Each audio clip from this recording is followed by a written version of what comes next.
¿Alguna vez usted se ha preguntado cómo es posible que habiendo tantas iglesias cerca, una enfrente de otra iglesia, están muchas iglesias cerca, pero ¿por qué todos los problemas que vemos en nuestra sociedad?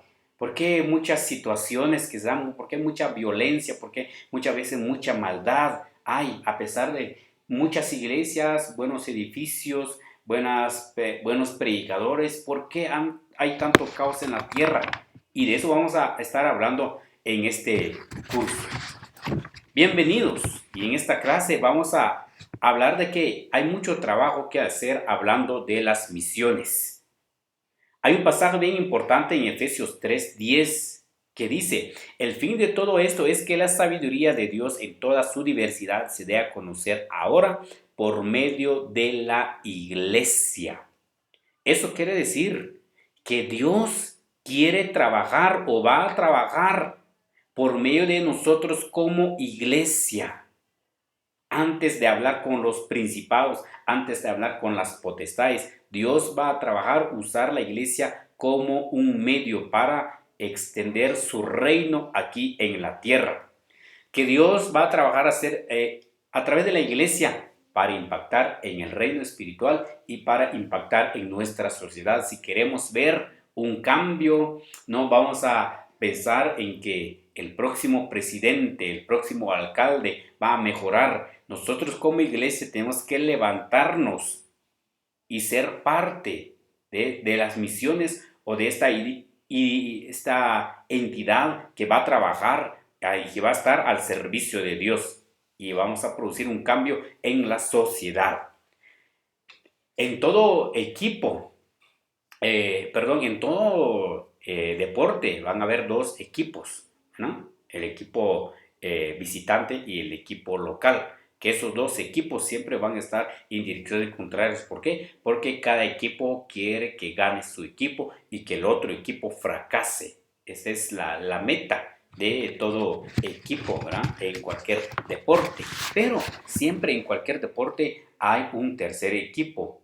¿Y cuál es ese tercer equipo? Es el equipo de los árbitros, que no apoyan específicamente a un equipo o al otro equipo, sino que ellos están para poner orden. Si hay una falta, no es el equipo que señala la falta del otro equipo, sino que para eso están los árbitros. ¿Por qué? Porque ellos tienen la autoridad en sus manos según la entidad que los llamó, que los contrató, los puso ahí en ese campo de juego, y ellos están para legislar, para dar autoridad, para señalar lo que hay que hacer o dar las instrucciones. Y nosotros como iglesia somos de ese tercer equipo aquí en la tierra. Estamos para legislar contra las potestades de las tinieblas, para cumplir los reglamentos del reino de Dios aquí en la tierra. Y le pedimos al Señor que se haga su voluntad, que se establezca su reino aquí en la tierra.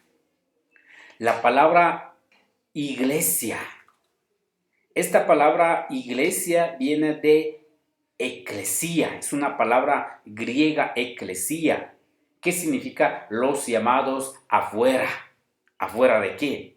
Los llamados para estar afuera del pecado y estar en la luz de Dios.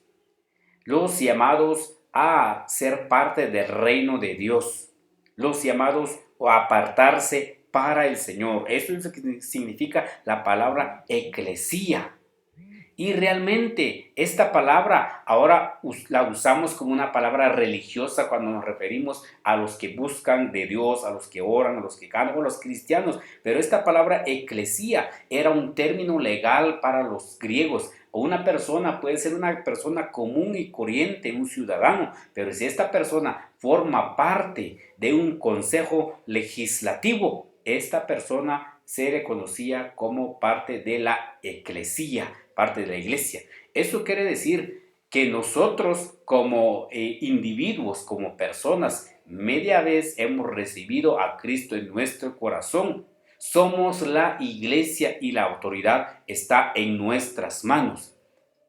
Y esta palabra iglesia se menciona por primera vez en San Juan 16 y podemos leer ahí todos los versículos. Cuando Jesucristo pregunta de forma plural, les habla a los discípulos, dice, ¿quién creen ustedes quién soy yo? ¿Quién dicen ustedes quién soy yo? Y Pedro, que es el líder de todos los discípulos, le dice que tú eres el Cristo, el Hijo del Dios viviente. Pero esta palabra no solamente, o esta pregunta no solamente la hace a Pedro, se la hace a todos los discípulos. Pero como Pedro era el que representaba, el que hablaba, y respondió por todo el grupo. Y Jesucristo le dice que tú has respondido a esta pregunta.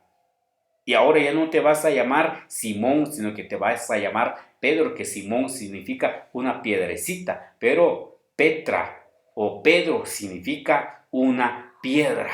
¿Y qué significa Petra? Esta palabra griega Petra, que significa una colección de piedrecitas. Quiere decir, es la unión. Petra o Pedro significa unión de pequeñas piedrecitas, ¿verdad?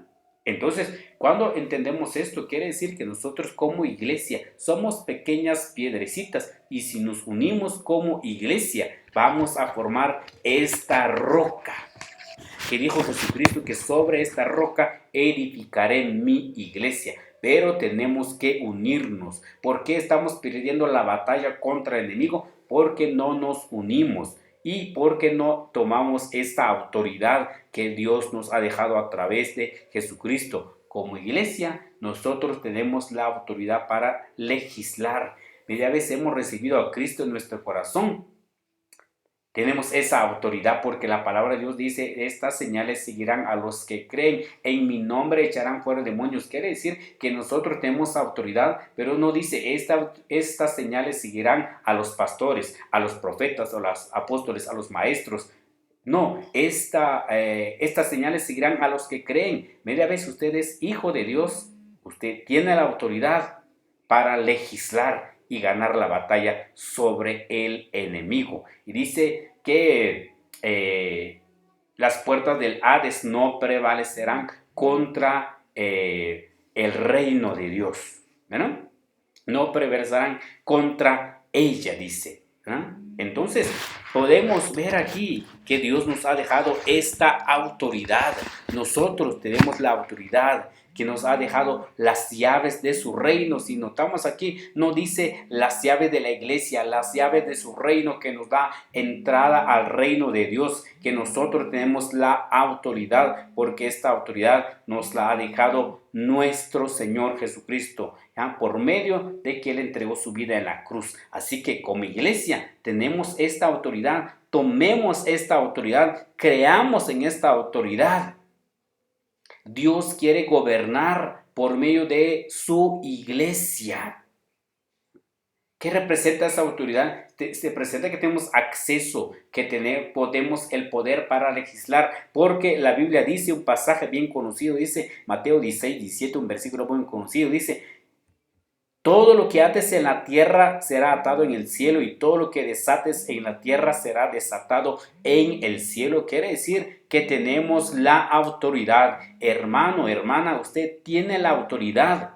¿Por qué? Porque usted es la iglesia. ¿Por qué? Porque forma parte del consejo legislativo. Aquí en la tierra tenemos autoridad sobre el enemigo. ¿Cómo vamos a saber si nosotros realmente somos la iglesia de Dios? Si nosotros estamos ganando terreno sobre el enemigo, quiere decir que estamos creyendo en esta autoridad que Dios nos ha delegado y estamos creyendo y usando. Pero si el enemigo está ganando terreno, quiere decir que nosotros no hemos tomado esta autoridad. Así que nuestra oración es que las iglesias sean como una Petra, pequeñas piedrecitas, pero que nos unamos en las misiones y creamos en la autoridad que Dios nos ha delegado.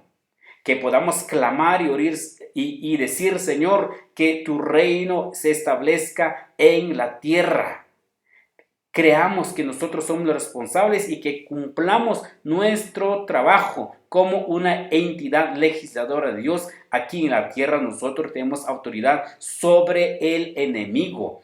que esta autoridad no depende de títulos, sino que depende de cuando nosotros creemos en la autoridad que Dios nos ha delegado. Así que ánimo, hermanos, usemos esta autoridad y vamos a hacer crecer el reino de Dios.